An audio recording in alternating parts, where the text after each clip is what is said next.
আমার এই ভিডিও যখন দেখবেন তখন বাংলাদেশের রাজনীতি অনেক আগায় গেছে, অনেক কিছু ঘটে গেছে। যাই হোক, আমি তো আগে ভিডিও রেকর্ড করি, তাও আমি একটু পিছে গিয়া তারেক রহমানের দেশে ফেরার বিষয়টা নিয়ে আলাপ করতে চাই, কারণ বিষয়টা গুরুত্বপূর্ণ। তারেক রহমান তো দেশে ফিরেছেন, বিএনপি খুশি, তার সাথে বেশি খুশি ইন্ডিয়া। আমি মেনে মেনে করছি না। ইন্ডিয়া টুডে একটা বিশাল ফিচার ছাপিছে, দেখেন কেন তারেক রহমানের দেশে ফিরা ইন্ডিয়ার জন্য খুশির খবর। তারাই লিখেছে, Khaleda জিয়া's son in Bangladesh after 17 years.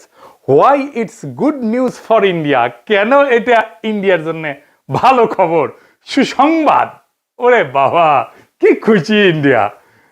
কিন্তু তারেক রহমানের দেশে ফিরে নিয়ে কি কি বার্তা আপনি পেলেন, সেটা আমরা মোটামুটি তিনটা দিক থেকে বিচার করব। এক নাম্বার, উনি কেমনে ফিরলেন, উনার ফেরার ঘটনায় কে কি রোল প্লে করলো। দুই নাম্বার হইতেছে উনি কি বললেন, কেমনে বললেন।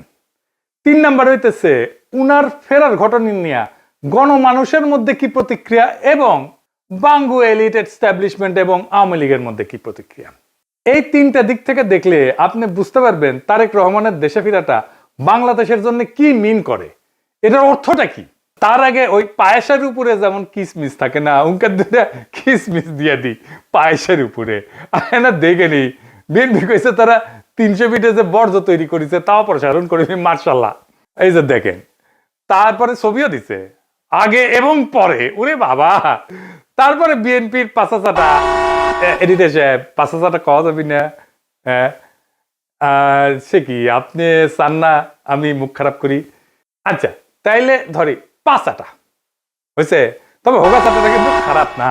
যাই হোক, আপনি পছন্দ করলেন না, আপনার একটা কথা রাখা লাগে। তো পাও চাটার একটা ছবি দেবেন না, তাই বলে ভালো হয়েছে, ভালো হয়েছে না? তো জুতার সাইজ কলে ভালো, মাশাআল্লাহ, অনেকে সেট পারবি, জায়গা আছে অনেক সামনে, ইনকে করে। তো তারেক রহমানের ইনকে একটা জুতা কিনে দিয়ে বিএনপি কইছে পরিষ্কার করিছে, আর 15 লোক কইতেছে আম্বা। ওরা ওই একই কথা। গণসংবর্ধনার পর 300 ফিট সড়কের বর্জ্য অপসারণ করলো ঢাকা উত্তর বিএনপি।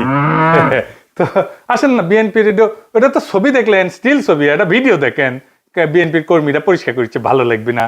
দেখেন 26 তারিখ সকালে 300 ফিট এলাকায় গিয়ে দেখা যায় জমে থাকা ময়লার স্তূপ পরিষ্কার করছেন ঢাকা উত্তর সিটি কর্পোরেশনের পরিচ্ছন্নতা কর্মীরা। বিএনপির অফিসিয়াল পেজ থেকে দাবি করা হয়েছে ময়লা পরিষ্কার করছে, সমস্ত ময়লা পরিষ্কার করছে বিএনপি, কিন্তু আসলে না, কথাটি মিথ্যা। পুরো অংশের অধিকাংশ অর্থাৎ 90% বর্জ্য ময়লা পরিষ্কার করেছে ঢাকা উত্তর সিটি কর্পোরেশন। দেখেছেন কারা করিচ্ছে পরিষ্কার? 148 টন বর্জ্য পরিষ্কার করছে সিটি কর্পোরেশন। কেমন ধাপ্পা দেয় দেখেন। একটা জিনিস দেখবেন, আর একটা কিসমিস, পায়েসের উপরে কিসমিস, পায়েসের উপরে একটা কিসমিস দেওয়ার ছবি দেখার, এটা মিষ্টি দেখে এটা মনটা ভালো হবি। একটা জিনিস দেখেন, মিটিং শুরুর আগে স্টেজের সামনে বোতল ছুঁড়া T20 খেলিচ্ছে, দেখেছেন? কেউ থামাইতে পারতেছে না, পারলে নেতাদের মারে। বড় দল হয়ে করবে কি ওরা? নিজের দলে তো কোনো শৃঙ্খলা নাই, রাষ্ট্র চালাইবে, মিটিং সামলাইতে পারে না, তা আবার নিজের দলের মিটিং, তার নিজের দলের কর্মী তাদের। তো যাই হোক, আলোচনায় আসি। প্রথম পয়েন্ট, তারেক রহমান ফেরার ঘটনায় কে কি রোল প্লে করলো। তারেক রহমানের মূল সিকিউরিটি দিল কে, বলেন তো? কে দিল? এটাই হইতেছে কে কি রোল প্লে করলো। এটা একটা বিশাল বার্তা আছে বলে। সেনাবাহিনী, কোন স্পেশাল ফোর্স না, র্যাব না, পুলিশ না, এসএসএফ না, পুরা দস্তর সেনাবাহিনী। এই জায়গাটা খেয়াল করবেন। স্বরাষ্ট্র মন্ত্রণালয়ের নিরাপত্তা ব্রিফিং আপনি পাবেন সব জায়গায়, কয়া হয়েছে এটা সিভিল ফোর্স করবে, কোথাও সেনাবাহিনী মোতায়েন করা হবে বলা হয়নি। এটার দায়িত্ব ছিল ডিএমপির। দেখেন ডিএমপির ব্রিফিং দেখেন, 2000 পুলিশ সদস্য মোতায়েন থাকার কথা ছিল। পুলিশ দেখেছেন অল্প কিছু দেখতে পারেন, দেখেন নাই, মূলত চারিদিকে ঝাঁকে ঝাঁকে আর্মি। দেখেন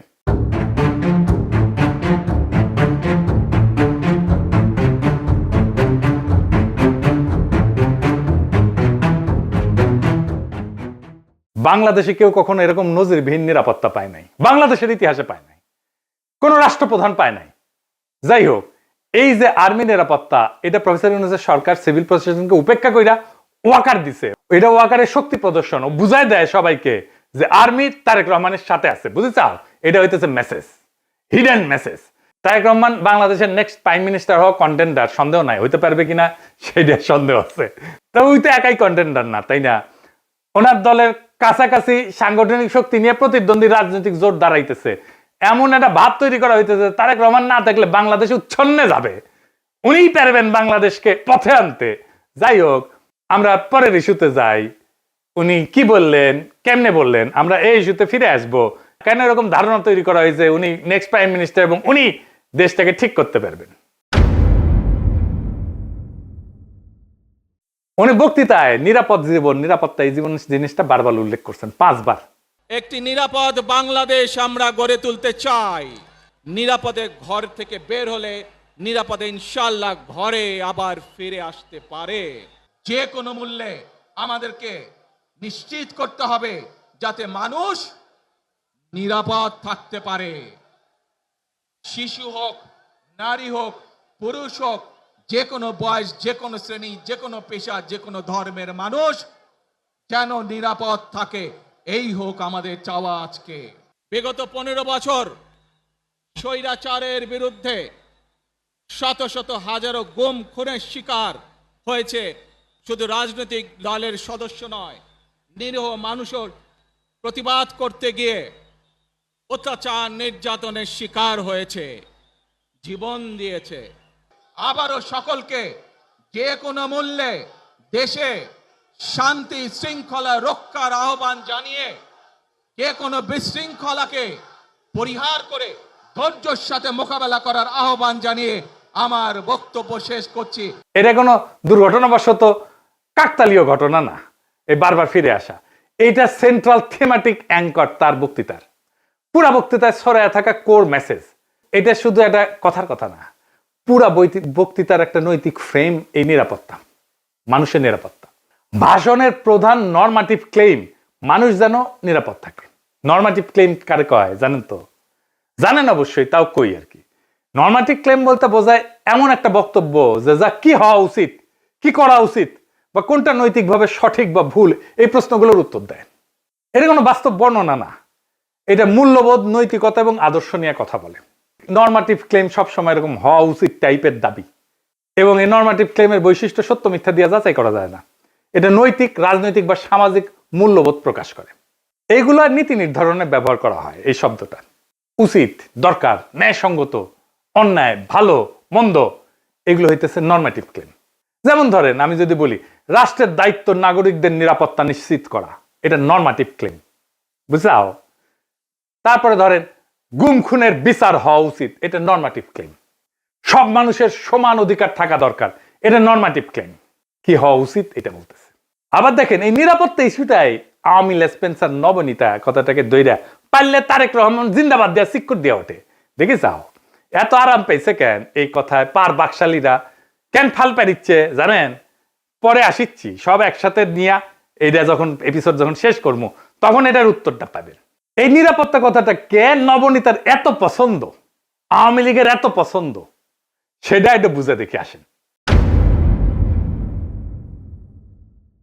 এই নিরাপত্তা কথাটাই নবনীতার নেত্রীরা বাঁচাবে, আওয়ামী পান্ডাদের বাঁচাবে। এই নিরাপত্তা কথাটাই আর্মির দুর্বৃত্ত জেনারেলদের বাঁচাবে। উনি গুমের কথা বলছেন, কিন্তু কে করছে, কারা করছে সেটা বলেন নাই। তাদের বিচারের কথা বলেন নাই, 2024-এর শহীদের কথা বলেন নাই, এমনকি আবু সাইদ মুগ্ধর কথা বলেন নাই। উনি নিরাপত্তা সবার উপরে রাখছেন, শহীদদের উপরে রাখছেন। উনি হাসিনাকে ফ্যাসিস্ট পর্যন্ত বলেন নাই, স্বৈরাচার বলছেন। বিগত 15 বছর স্বৈরাচারের বিরুদ্ধে শত শত হাজারো গুম খুনের শিকার হয়েছে শুধু রাজনৈতিক দলের সদস্য নয়, নিরীহ মানুষের প্রতিবাদ করতে গিয়ে অত্যাচার নির্যাতনের শিকার হয়েছে, জীবন দিয়েছে। আমাদের সমাজের প্রথম রাজনৈতিক কর্তব্যটা কি এখন? দুইটা জিনিস তো, একটা হাসিনার অপরাধের বিচার, হাসিনার প্রশাসনের অপরাধের বিচার, নাম্বার 2 রাষ্ট্রের সংস্কার, তাই তো? আর তো কিছু না। কিন্তু উনি দুইটার কোনোটাও টাচ করলেন না। উনি নিরাপত্তা, মানুষের নিরাপদ জীবন দিয়ে ন্যায় বিচার, সংস্কার সবকিছু উড়াই দিলেন। তো তাইলে এই ভাষণ আমাদেরকে কোথায় নিয়ে যাচ্ছে? আমাদের এখন একটা সোজা প্রশ্ন তুলতে হবে যে রাজনৈতিক ভাষণের নিরাপত্তা যখন প্রধান ফ্রেম হয়ে ওঠে তখন ন্যায় বিচার কোথায় যায়, সংস্কার কোথায় যায়? এই প্রশ্নটা বুঝতে হইলে আগে একটা পার্থক্য বুঝতে হবে। আসেন সেটা বুঝে দেখি। ন্যায় বিচার ফ্রেম ন্যায় বিচারের প্রশ্ন তোলে, কে অপরাধ করছে, কার দায়, কার শাস্তি, কি শাস্তি, কোন আদালতে, এইগুলো কেন্দ্রে থাকে, মানে অ্যাকাউন্টেবিলিটি। আর নিরাপত্তা ফ্রেমে এটাতে কি থাকে? এইদিকে লেখেন, মানুষ যেন ভয় না পায়, সংঘাত না হোক, আর কোনো ঝামেলা না হোক, স্থিতিশীলতা আসুক, সবাই নিরাপদ থাকুক, এটার কেন্দ্রে থাকে স্ট্যাবিলিটি। এই তারেক রহমানের বক্তৃতায় নিরাপত্তা ফ্রেমটা ন্যায় বিচার ফ্রেমের উপরে বসানো হয়েছে, সবার উপরে। কিভাবে? গুম খুন বলা হয়েছে, কিন্তু বলা হয়নি কে করছে, কোন বাহিনী করছে, কিভাবে বিচার হবে, কিন্তু বলা হচ্ছে যে কোনো মূল্যে যেন মানুষ নিরাপদ থাকে। এই এক লাইনে যেটা ঘটে যায় সেটা অতীতের সমস্ত অপরাধ ভবিষ্যতে স্থিতিশীলতা দিয়ে ঢাইকা দেওয়া হয়। বিচারের বদলে স্ট্যাবিলিটি, জাস্টিসের বদলে শান্তি, এটাই জাস্টিস, ন্যায় বিচার, বিচারকে ডিনাই করার কৌশল। বিচার সংস্কার এটা যদি কেন্দ্রীয় কথা হইতো, তাইলে বিচার, দায়, ট্রাইব্যুনাল, সংস্কার এগুলোই মূল বক্তব্যের বিষয় হতো, বারে বারে আসতো। কিন্তু এখানে আসছে মানুষ যেন নিরাপদ থাকে, মানে ন্যায় বিচার পরে, নিরাপত্তা আগে। নিরাপদ থাকবে কেমনে? যে অপরাধগুলো হয়েছে সেটার বিচার না হলে নিরাপত্তা কোত্থেকে আসবে? এটা ইচ্ছা করে করছে? হ্যাঁ, ইচ্ছা করে করছে। ন্যায় বিচার বললে ওয়াকার ডরাইবে, ন্যায় বিচার বললে পুলিশের দুর্বৃত্ত পুলিশ অফিসাররা ডরাইবে, ন্যায় বিচার বললে হাসিনা ডরাইবে, আওয়ামী লীগ ডরাইবে। এই নিরাপত্তা ফ্রেমের ভেতরে কি আছে জানেন? এই নিরাপত্তা ফ্রেমের মধ্যে লুকায় আছে আওয়ামী লীগের দায় মুক্তি। কোন আইন করে ক্ষমা না, কিন্তু বিচার না হওয়া। আইন করে ক্ষমা করবে না, কিন্তু বিচারই করবে না। কারণ গুম খুন আছে, দায়ী তো কেউ নাই, কে করছে সেটা তো বলে নাই। বিচারের রোডম্যাপ নাই, নির্বাচনের রোডম্যাপ নিয়ে পাগলা হয়ে গেছিল, বিচারের কোনো রোডম্যাপ নাই। যত সময় যাবে অপরাধগুলো ঝুলে যাবে না? এই কারণেই তরুণেরা, তরুণদের রাজনৈতিক দল এনসিপি বিএনপির সাথে নাই। কারণ তরুণরা তো জানতে চাইবে কে করলো, কেন করলো, শাস্তি কি। নিরাপত্তার ফ্রেম তারেক রহমানের এই উত্তর দেবে না। বিএনপি আর তার বুদ্ধিজীবীরা বুঝতেই পারতেছে না, ন্যায় বিচারকে পিছাই দিলে ভবিষ্যতের বড় রাজনৈতিক সংকট তৈরি হয়। মানুষ যখন বিচারহীনতা দেখবে নিজের হাতে আইন তুলে নেবে। আর শেষ বিচারে তো বিচারহীনতা কোনো ইনসাফ না। যে রাজনৈতিক দল ন্যায় বিচারকে স্থিতিশীলতার নামে পিছায় দেয়, সে একদিন স্থিতিশীলতাকেই হারায় ফেলবে। আর একটা বিষয় হইতেছে, উনি বক্তা হিসেবে ভালো না, মানে নো অফেন্স, উনি বক্তা হিসেবে ভালো না। উদ্দীপনামূলক বক্তব্য উনি দিতে পারেন না। এমন একটা বিশাল অডিয়েন্স পেলে শেখ মুজিব তো ফাটায় ফেলতো। আমাদের এনসিপির নেতারা ভালো বক্তব্য দেয়, হাদিও ভালো বক্তব্য দিত। এই বক্তব্যটা অনেক মানুষ অনেক দিন ধরে মনে রাখবে না। এই বক্তব্য অনেক দিন অনেক মানুষ মিলে শুনবে, এটা হবে না। এইবার আসেন দেখি ওনার ফেরার ঘটনা নিয়ে গণমানুষের মধ্যে প্রতিক্রিয়া কি। আমরা তো আগে বুঝলাম এই সমাবেশ কোনো বড় উদ্দীপনা জাগাইতে পারে নাই মানুষের মধ্যে, কিন্তু মিডিয়া যা হাইপ তুলছে তা বিস্ময়কর। এমন তেলাইতেছে, তারে মার্টিন লুথার কিং বানাই দিছে। এমন তেলাইতেছে তারেক রহমানকে যে তারেক রহমান ভবিষ্যতের প্রধানমন্ত্রী কইয়া পরিচয় করাইতেছে। এটা দেখা খুবই বিরক্তিকর। মিডিয়া হাইপ তুলছিল 2004 সালে ভারতীয় লোকসভা নির্বাচনে, ইন্ডিয়া শাইনিং কইয়া বিজেপি নির্বাচনে নামছিল, গোহারা হারিছে। হিলারি ক্লিন্টনকেও মিডিয়া একদম হাইপ তুলছিল 2016 সালে, গোহারা হারছে ট্রাম্পের কাছে। ব্রেক্সিটেও প্রেডিকশন ছিল ব্রিটেন ইউরোপিয়ান ইউনিয়নে থাকবে, থাকে না। এটা মিডিয়ার প্রেডিকশন ছিল। মিডিয়া ফ্রেম করতেছে তারেক রহমানকে ভবিষ্যতে প্রাইম মিনিস্টার হিসেবে, এটা হবে বিএনপির জন্য ডিজাস্টার। ঐতিহাসিকভাবে প্রমাণিত যে জনগণ মিডিয়ার ভুল বা বায়াস প্রেডিকশনকে কেবল ভুল হিসাবে পাঠ করে না, তারা এটাকে ম্যানিপুলেশনের চেষ্টা হিসেবে বোঝে।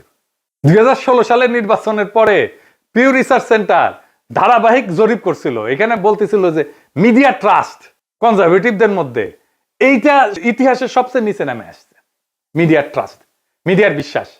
এবং অনেক তথ্যদাতা সরাসরি বলছে যে মিডিয়া আমাদেরকে বলার চেষ্টা করছে যেটা হবে, এবং তারা ভুল বলছে। এটাকে এজেন্ডা সেটিং হিসেবে মানুষ দেখে, মিডিয়া কভারেজ হিসেবে দেখে না। ফুকুয়েটারে বলছিল যখন জ্ঞান বর্ণনা না করে মিডিয়া নির্দেশ দিতে চায় জনগণকে, তখন তা ক্ষমতায় রূপ নেয়। তারা তারেক রহমানের ক্ষমতা তৈরি করতেছে, মিডিয়া ক্ষমতা, ভার্চুয়াল ক্ষমতা তৈরি করতেছে। আর হান্না আন্ড্রেড বলছিল যে এমন ক্ষমতা জনগণ নীরবে সহ্য করে না, সে প্রত্যাখ্যান করে। তাই বহু নির্বাচনে আমরা দেখি জনগণ ব্যালট ব্যবহার করে কেবল কোন প্রার্থীর বিরুদ্ধে না, ভবিষ্যতে আগেই লিখে রাখা মিডিয়া ন্যারেটিভের বিরুদ্ধে প্রতিশোধ নেয়। বাংলাদেশের জনগণ এই যে তারেক রহমান আগামীর প্রধানমন্ত্রী, এই মিডিয়া ন্যারেটিভের বিরুদ্ধে প্রতিশোধ নেবে, লিখে রাখতে পারেন আজকের কথা। তারপরে ধরেন পাবলিকের যা হয়রানি হয়েছে দেখেন একটু। দেখেন কি পরিমাণ লোক এয়ারপোর্ট থেকে সবাই লাগেজ মাথায় করে কিন্তু বের হচ্ছে। দেখেন, আপনারা দেখলে অবাক হয়ে যাবেন যে শত শত না হাজার হাজার লোক আটকে পড়েছিল, যারা প্রবাস থেকে বাংলাদেশে আজকে আসছে বা কালকে রাত্রে যারা আসছে বের হয়ে যেতে পারছে, আজকে যারা আসছে সহজে কিন্তু সকালবেলা বের হতে পারে নাই। এখন তারেক রহমান সাহেব বের হয়ে গেছে, সবাইকে বের হওয়ার ব্যবস্থা করছে এবং সবাই বের হয়ে যাচ্ছে।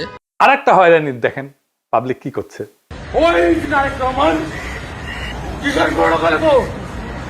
আপনি এগের যাত্রী কয়টা বাজছেন এখানে? আপনার অনুভূতি কি? মানে এই যে 2টা বাজে আসছেন, এখন 6টা বাজে। খারাপ লাগছে, মনে হচ্ছে লোকটারে পায়ে জুতা দিতে পারতাম। খুবই কান্না পাচ্ছে, খুবই কি বলবো, ভাষায় প্রকাশ করতে পারতেছি না।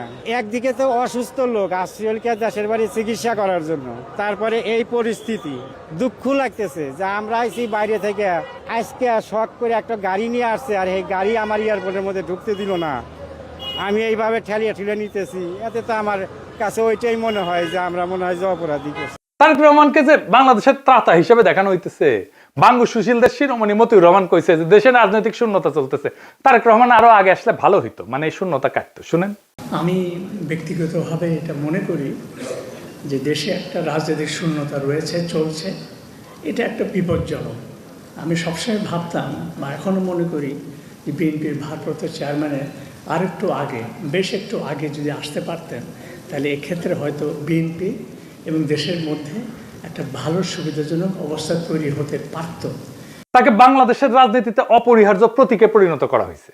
তারেক রহমানের রাজনৈতিক শক্তি যেদিন থেকে তারেক রহমানকে রাজনীতিতে অপরিহার্য প্রতীকে পরিণত করা হয়েছে, তারেক রহমানের রাজনৈতিক শক্তি সেদিনই শূন্য হয়ে গেছে। তারেক রহমানকে ছাড়া বিপ্লব হইল না একটা, ওনাকে ছাড়া তো, ওনাকে ছাড়া দেশ বাঁচবে না, রাষ্ট্র বাঁচবে না, এটা একটা কথা। জনগণের কোনো এজেন্সি নাই, যে নেতাকে অপরিহার্য বানানো হয় সে আর কোনো রাজনৈতিক অ্যাক্টর থাকে না, সে পরিণত হয় একটা স্থির মূর্তিতে যাকে সবাই রক্ষা করে কিন্তু কেউ চালাইতে চায় না। কারণ রাজনৈতিক অ্যাক্টর হওয়ার মানে হইল সিদ্ধান্ত নেওয়া, আর অপরিহার্য হওয়ার মানে হইল সিদ্ধান্ত এড়ায় যাওয়া। সিদ্ধান্ত মানেই ঝুঁকি, আর ঝুঁকি মানেই প্রতীকের ক্ষয়। তাই সেই নেতার চারপাশে এমন এক সুরক্ষা বলয় তৈরি করা হয় যেখানে প্রত্যেকটা সম্ভাব্য সিদ্ধান্ত আগে আটকায় যায়। সে কথা বলে সাবধানে, নড়ে অনুমতি নিয়া, কার্যত উন্নতের সিদ্ধান্তের বাহক হইয়া ওঠে।